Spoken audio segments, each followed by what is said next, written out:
మెహర్ బాబా key జై.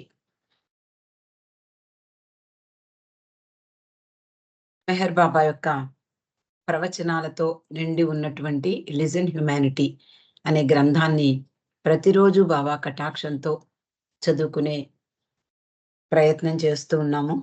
ఎన్నో విషయాలు బాబా ఇందులో తెలియజేశారు. మనకి నిజానికి ఊహించలేనటువంటి విషయాల్ని కూడా ఈ గ్రంథంలో తెలియపరిచారు. అలాగే బాబా తన సహవాసానికి వచ్చినటువంటి వాళ్ళకి అంటే 1955లో మెహరాబాద్‌లో సహవాసం ఏర్పాటు చేశారు. తన ప్రేమికులనందరినీ రప్పించారు. 4 భాషా ప్రాంతాల వారిని 4 వారాలకు వాళ్ళు కేటాయించారు.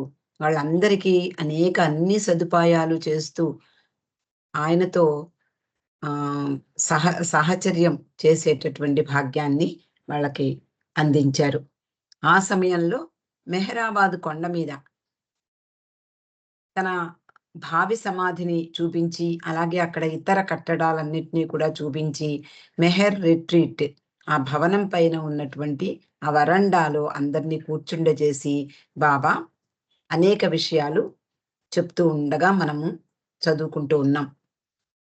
మొదట బాబా సద్గురువుల గురించి చెప్పారు. అవతార పురుషుని గురించి చెప్పారు. తర్వాత ఒక్కొక్క సద్గురువు గురించే చెప్తూ ఉన్నారు. నిన్నటి రోజున మనము సాయిబాబా గురించి బాబా చెప్పిన విషయాలన్నీ కూడా తెలుసుకున్నాం. సాయిబాబా విశిష్టతను ఎవ్వరూ అర్థం చేసుకోలేరు. ఆయన మూర్తీభవించిన పరిపూర్ణత. నేనతనిని ఎరిగిన రీతిలో మీరు తెలుసుకున్నట్లయితే ఆయనను ఈ సృష్టికే ప్రభువుగా కొనియాడగలరు అంటూ వాళ్ళకి చెప్పారు. అలాగే ఆయన జీవించి ఉండగా ఆయన్ను ప్రేమించిన వాళ్ళు అతి కొద్ది మంది మాత్రమే. దర్శనానికి వచ్చినటువంటి వాళ్ళందరి నుండి సొమ్ములు తీసుకునే వ్యక్తి మహానుభావుడు ఎలా అవుతాడు అనేటటువంటి సంశయంతో ఎవ్వరూ కూడా ఆరాధించేవారు కాదు. అతి తక్కువ మంది మాత్రమే ఆయన యొక్క వైభవాన్ని, ఆయన యొక్క గొప్పతనాన్ని తెలుసుకున్నారు. కానీ బాబా చెప్పేది 1955వ సంవత్సరం నాటి సంగతి అంటున్నారు. ఇప్పుడు మాత్రం అనేక చోట్ల సాయి మందిరాలు వెలిశాయి. అలాగే సాయిబాబా ఫోటో, అలాగే సాయిబాబా బ్రాండ్‌తో అనేకమైనటువంటి వస్తువులు ప్రపంచంలో చలామణి అవుతున్నాయి. ఆయన పేరు మీదుగా చలామణి అవుతున్నాయి అంటూ చెప్తున్నారు. ఇప్పుడు మీరు నా సమక్షంలో కూర్చొని నిద్రలో జోగుతున్నారు. మొన్న మనం చదువుకున్నాం. కిటికీలో నుండి చల్లని గాలి వీస్తోంది.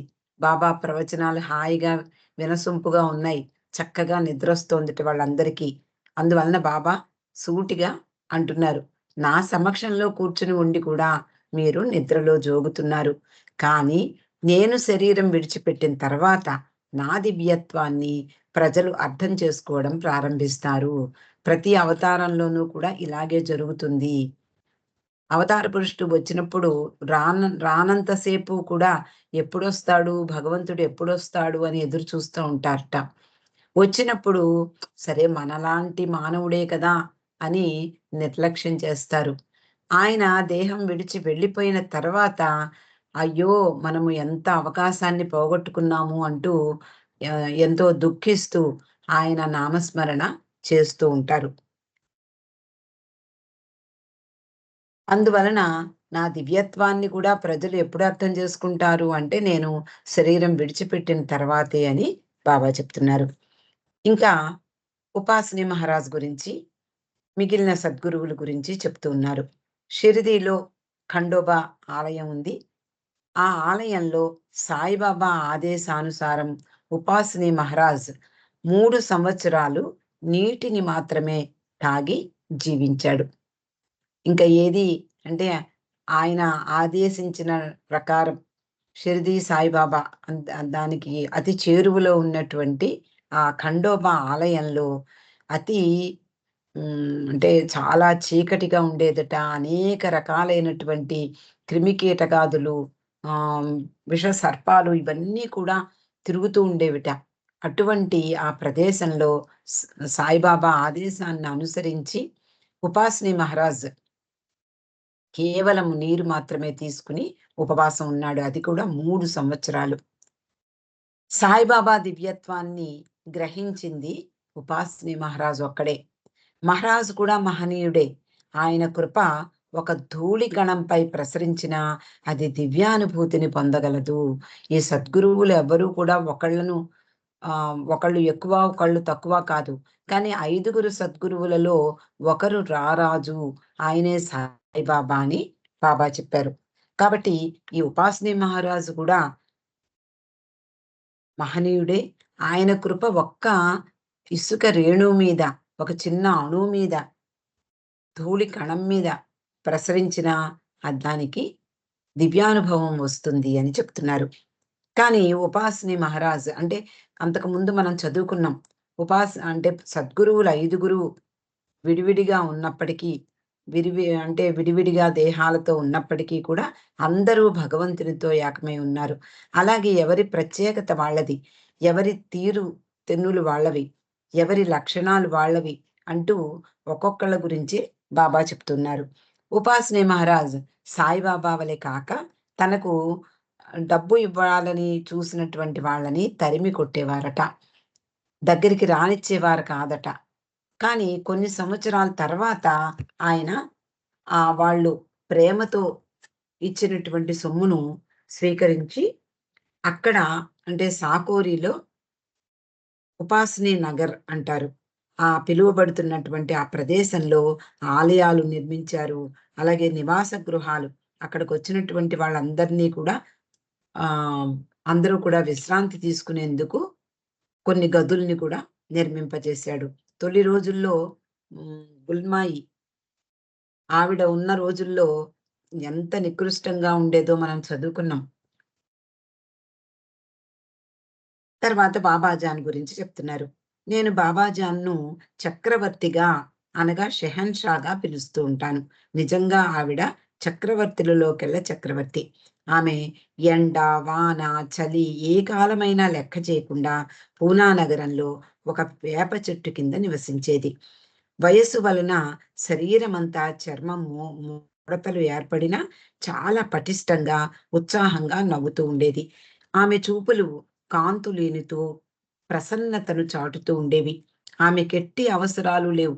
ఆవిడ సర్వము త్యజించినటువంటి స్త్రీ. ఆవిడకి ఎటువంటి అవసరాలు లేవు. అంటే సాయిబాబా లాగా, ఉపాసిని మహారాజ్ లాగా అక్కడ ఒక ఆశ్రమం నిర్మించాలని, లేదా కొన్ని కట్టడాలు అవేమీ ఆలోచించలేదావిడ. అసలు ఆవిడకి టీ తప్ప ఎవరు ఏది కూడా ఇచ్చినా పుచ్చుకునేది కాదు. అలా అందులోనూ ఆవిడ ఏ కాలమైనా, ఎలాంటి పరిస్థితులు ఎదురైనా, అలాగే ఆ వేప చెట్టు కిందే వర్షమైనా, చలైనా, ఏదైనా సరే అక్కడే వేప చెట్టు కిందే కూర్చుని ఉండేది. ఆమె జీవితంలో ధనానికి స్థానం అస్సలు లేదు. నిజమైన సాధు జీవితం గడిపింది. అంటే నిజమైన ఫకీర్‌లాగా అన్నిటిని త్యజించి సన్యాసినిలా జీవించింది అని బాబా చెప్తున్నారు. అంతేకాకుండా పఠానులు, పఠాను అంటే ఆమెకు ఆమె దగ్గర వాళ్ళందరూ కూడా వచ్చి ఆమె పట్ల భక్తి ప్రపత్తులతో ప్రణమిల్లేవారు. బెలూచిస్తాన్‌కు చెందినటువంటి సైనికులు అనేక మంది ఆమె కూర్చున్న చెట్టు కింద, ఆమె చుట్టూ గుమిగూడి కూర్చునేవారు. ఆమె జలాలి స్థితిలో ఉన్నప్పుడు అంటే జలాలి, జమాలి అని 2 రకాలని బాబా చెప్పారు. ఈ మస్తులకు కూడా ఆ లక్షణాలుంటాయి. జమాలి అంటే చాలా సాధువర్తనులుగా ఉండే సమయం. ఒక్కొక్కసారి 2 లక్షణాలు కూడి ఉంటాయి కొంతమందిలో. జలాలి స్థితిలో ఆవిడ ఉంటే అంటే చాలా భయంకరంగా, భీకరమైనటువంటి ఉగ్ర రూపంతో ఆవిడ ఉండేదట.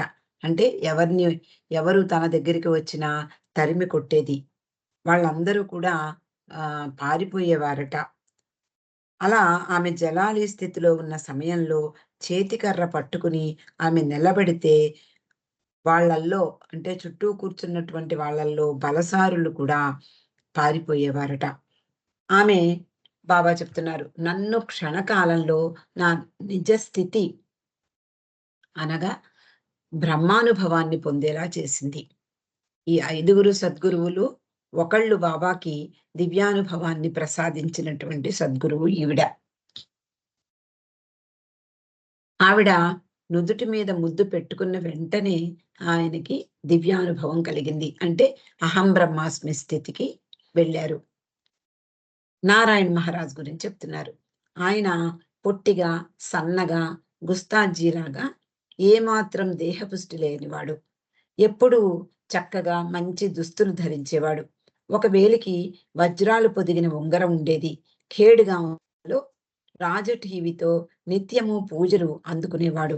హారతులు ఇచ్చేవారు ప్రజలందరూ. ఎన్నడూ సూటిగా ధనాన్ని ఆశించలేదు. కానీ తన శిష్యులతో అన్యాపదేశంగా తనను దర్శించవచ్చేటటువంటి వారికి తెలియజేసేవాట. తర్వాత నాగపూర్‌లో నివసించే తాజుద్దీన్ బాబా. ఆయన తన పరిసరాలను పూర్తిగా విస్మరించి ఉండేవాట. అంటే అదే ఆ బ్రహ్మానుభవ స్థితిలోనే ఆయన ఉండేవాడు. ఆయన నిజంగానే తాజ్ అంటే కిరీటం. ఆయన నిజంగానే తాజ్ అంటున్నారు.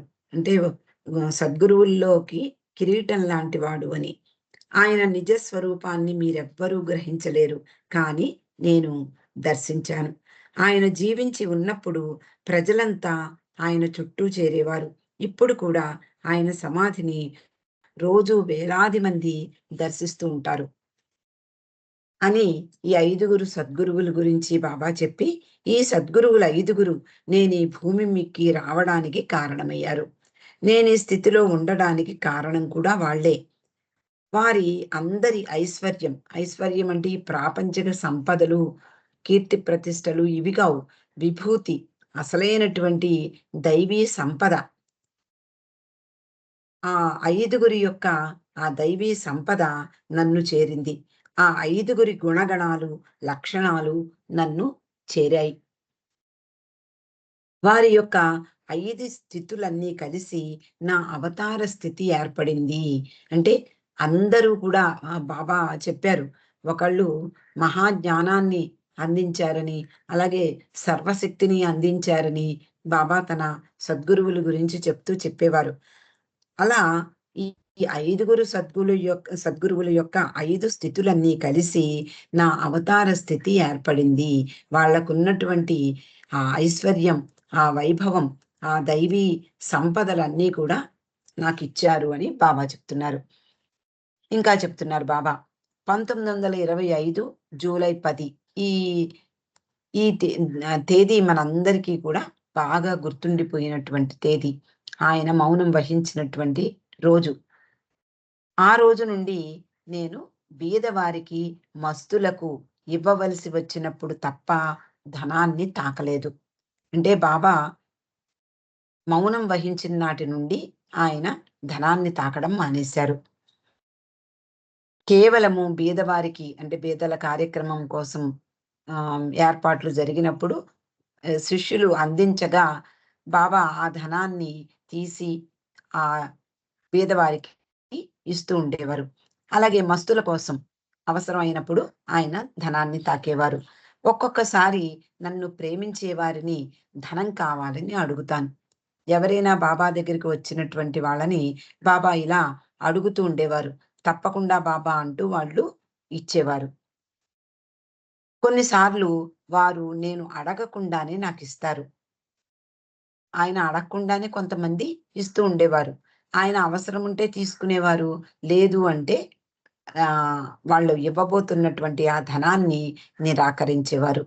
కానీ మహిమలు, మహత్యాలు చేసి నేనెన్నడూ ధనం సంపాదించలేదు. ప్రేమతో ఇచ్చే ధనాన్ని మాత్రమే స్వీకరించి నా పని కొరకు దానిని వినియోగిస్తాను. నిజానికి ఇలా చెప్పవలసిన అవసరం లేదు. ఆయన మనపై ఉన్నటువంటి అపారమైనటువంటి కరుణతో ఈ విషయాలన్నీ కూడా చెప్తున్నారు. నిజానికి ఎంతోమంది మనం చూస్తూ ఉంటాం. మనం చుట్టూ ఉండేటటువంటి అనేక మంది సాధు పుంగవులు ఎంతోమంది ఉంటారు. ఎంతోమంది మహానుభావులు ఉంటారు. కానీ ఈ ధనాన్ని స్వీకరించడంలో అందరికీ ఎంతో తేడా ఉంటుంది. ముఖ్యంగా అవతార పురుషునికి వాళ్ళకేం కావాలి? అలాగే నిజమైనటువంటి సద్గురువులకు కూడా అవసరం లేదు. ధనంతో పనే లేదు. వాళ్ళ పని ధనం లేకపోయినా వాళ్ళ పని నిర్విఘ్నంగా సాగుతూనే ఉంటుంది. ఈ కానీ బాబా అంటే అవతార పురుషుడు ఈ భూమి మీదకి వచ్చినప్పుడు ఆయన పని నెరవేర్చడానికి ఆయన మరి 14, 15 సార్లు ఈ ప్రపంచమంతా కూడా తిరిగారు. మరి ధనం చేతిలో ఉండేది కాదు. మనం మనీ హ్మ్. జాయిస్ పాత్‌లో చదువుకున్నాం. ఒక్క 5 పైసలు అంటే వాళ్ళకి ఆ డాలర్లు కానీ, లేదా ఆ పెన్నీలు గానీ, వాళ్ళసలెప్పుడు చూడనే లేదట. అయినా సరే వాళ్ళు బాబాతో కలిసి అనేక ప్రదేశాలకు వెళ్లారు. విదేశాలకు వెళ్లారు. అలాగే బాబా దగ్గర కూడా ఎప్పుడు ఉండేది కాదు. నవజీవనం వెళ్ళేటప్పుడు కూడా ఈ నలుగురిని నియమించి వెళ్లారు. వీళ్ళందరూ కూడా బాబాకు అవసరమైనప్పుడు ఎక్కడికైనా, ఎవరికైనా ఇమ్మనమంటే వాళ్ళు పంపించేవారు. మనకి తెలిసినటువంటి అనేక మంది బాబా అత్యంత సన్నిహిత శిష్యులందరూ కూడా ఫలానా వాళ్ళకి పంపించమంటే వాళ్ళు అలా పంపించేవారే తప్ప, ఇంక వేరే మాట అడిగేవారు కాదు బాబాని. కానీ బాబా మాత్రం చేత్తో ఎప్పుడూ కూడా తన కోసంగా ఎన్నడూ ధనం తాకలేదు. ఆ సమయంలో సాయిబాబా లక్షణం నాలో పూర్తి స్థాయిలో కనిపిస్తుంది. అంటే ఆ ప్రేమతో ఇచ్చే ధనాన్ని నేను స్వీకరించి, దాన్ని నా పని కొరకు వినియోగిస్తాను. ఈ సందర్భంలో సాయిబాబా లక్షణం నాలో కనిపిస్తుంది అంటున్నారు. ప్రజలు నా గురించి తెలుసుకోవాలని అనుకున్నప్పుడు, నా గురించిన ప్రతి విషయం తెలుసుకోవాలి. అందుకనే మనం ఇన్ని పుస్తకాలు చదువుకోవడం. బాబా ప్రేమికులమైనటువంటి మనము బాబాని ప్రేమిస్తే సరిపోదా? బాబా భగవంతుడే గదా! ఆయన్ను సేవిస్తే సరిపోదా? అని మనము అనుకోవచ్చు. కానీ ఆయన గురించినటువంటి అన్ని విషయాలు కూలంకషంగా తెలుసుకోవాలి అంటే మనకు అందుబాటులో అనేక గ్రంథాలు ఉన్నాయి. కాబట్టి బాబా అన్న మాట ఇక్కడ మనకు కూడా వర్తిస్తుంది. నా గురించి తెలుసుకోవాలని అనుకున్నప్పుడు, నా గురించిన ప్రతి విషయము తెలుసుకోవాలి. అంటే ఈ రోజుల్లో మనకి ఆయన గురించినటువంటి విషయాలన్నీ కూడా అనేక మంది రంజు మొదలైనటువంటి వాళ్ళందరూ కూడా డైరీలు వ్రాసారు. డాంకిన్ మొదలైన వాళ్ళందరూ కూడా డైరీలు వ్రాసుకున్నారు. అందులో ఎక్కడ, ఎప్పుడు, ఎవరు చెప్పనటువంటి బాబా కూడా చెప్పనటువంటి చిన్న చిన్న విషయాలు ఎన్నో ఉంటాయి. కాబట్టి మనము ప్రతి పుస్తకాన్ని మనం వీలైనంతగా చదువుకోవాలి చదువుకోవాల్సిందే. బాబా అంటున్నారు, "నన్ను ప్రేమించేవారు ప్రేమిస్తూనే ఉండాలి. కానీ ప్రేమించని వారి వలన నాపై ఎటువంటి ప్రభావము పడదు. నన్ను ప్రేమించినా, ప్రేమించకపోయినా నా యొక్క స్థాయి దిగదు. అలా అని ఇంకా నా నాపై ఆధారపడి జీవించే వాళ్ళు మాత్రమే నన్ను ప్రేమించగలుగుతారు కూడా. సర్వకాల సర్వావస్థలయందు నేను నేనుగానే ఉంటాను. నా స్థాయి పెరగదు, తగ్గదు. ఎవరు ప్రేమించినా, ప్రేమించకపోయినా, ఆయనను భగవంతునిగా గుర్తించినా, గుర్తించకపోయినా, అలాగే ఆయనను తోలనాడినా లేకపోతే ప్రేమించినా, లేకపోతే ఆరాధించినా, ఏదైనా సరే ఆయన స్థాయి ఆయనదే. దానికి అటు ఇటు కూడా వెళ్ళదు. ధనం వస్తుంది, పోతుంది. ఫకీరునైనా నేను ఎప్పుడూ కూడా ఫకీరునే అంటున్నారు. అన్నిటిని త్యజించినటువంటి వాళ్ళు ఇంత స్పష్టంగా, ఇంత నిఖార్సుగా చెప్పగలరు. నేను చెయ్యవలసిన ఒక ముఖ్యమైనటువంటి కార్యక్రమానికి ప్రణాళిక సిద్ధమైంది. నిజానికి బాబా చేసేటటువంటి ప్రణాళికలు, ఆయన చేసినటువంటి విశ్వ కార్యాలు ఇవన్నీ కూడా డబ్బుతో ఎంత మాత్రమూ సంబంధించినవే.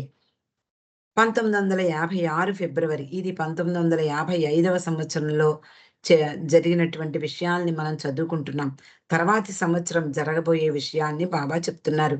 1956 ఫిబ్రవరి 15 నుండి 1957 ఫిబ్రవరి 15 అంటే ఒక సంవత్సరం పాటు నాకు నచ్చిన ప్రదేశానికి వెళ్ళి, నాకు నచ్చినట్లు పని చేయడానికి నాకు స్వేచ్ఛ కావాలి. ఇక్కడి నుంచి నేను వెళ్ళిపోతాను అని బాబా చెప్తూ ఉండేవారు.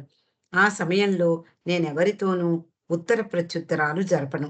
ఎవరికీ దర్శనం కూడా ఉండదు. నా దగ్గర ఉండేవారిని కూడా నేను పదే పదే చూడకపోవచ్చును.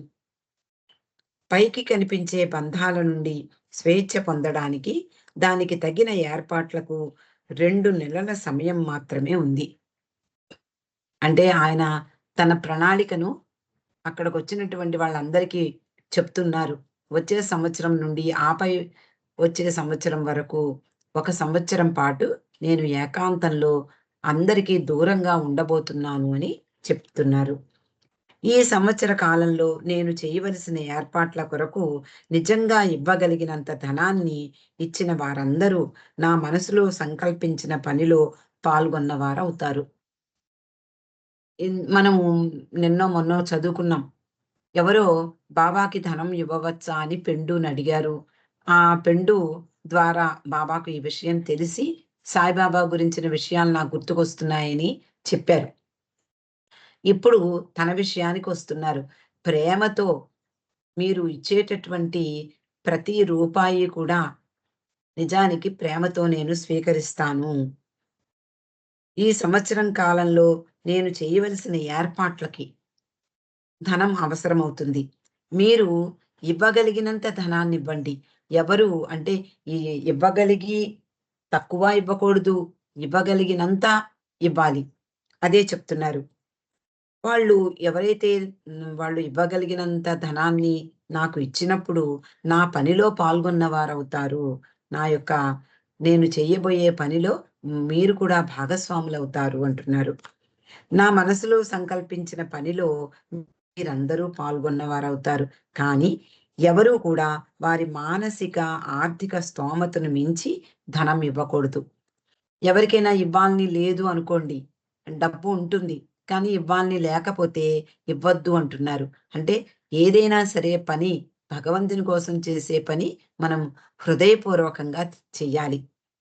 కాబట్టి ఆర్థిక స్తోమతను గురించి కూడా మీరు ఆలోచించండి. మీకు ఆ స్తోమత ఉంటేనే నాకివ్వండి అని కూడా అంటున్నారు. మీకు ఆర్థిక స్తోమత ఎంతుందో అంతే ఇవ్వండి. మీరు రూ. 5 ఆ రోజుల్లో రూ. 5 చాలా విలువైనవే. కాబట్టి మీరు రూ. 5 ఇవ్వగలిగి ఉన్నప్పుడు రూ. 5 ఇవ్వండి. అంతేకాని ఇవ్వ ఇవ్వగలిగి లేనప్పుడు మాత్రం మీరేమీ ఇవ్వక్కర్లేదు అంటున్నారు. ప్రేమతో ప్రేమ కొరకు స్వేచ్ఛగా అర్పించాలి. ఎటువంటి నిబంధనలు లేవు. ఎటువంటి ఖరాఖండిగా నిబంధనలు లేవు కాబట్టి మీరు స్వేచ్ఛగా వాలంటీర్‌గా మీరు ఇవ్వగలిగితే ఇవ్వండి అంటున్నారు. సంతోషంగా, మనఃపూర్వకంగా, సంకోచం లేకుండా ఇవ్వగలగాలి. ఇది ఏమైపోతుందో నా సొమ్ము లేదా ఆయన చెప్తున్నారు కానీ అదేమన్నా నిరుపయోగమవుతుందా?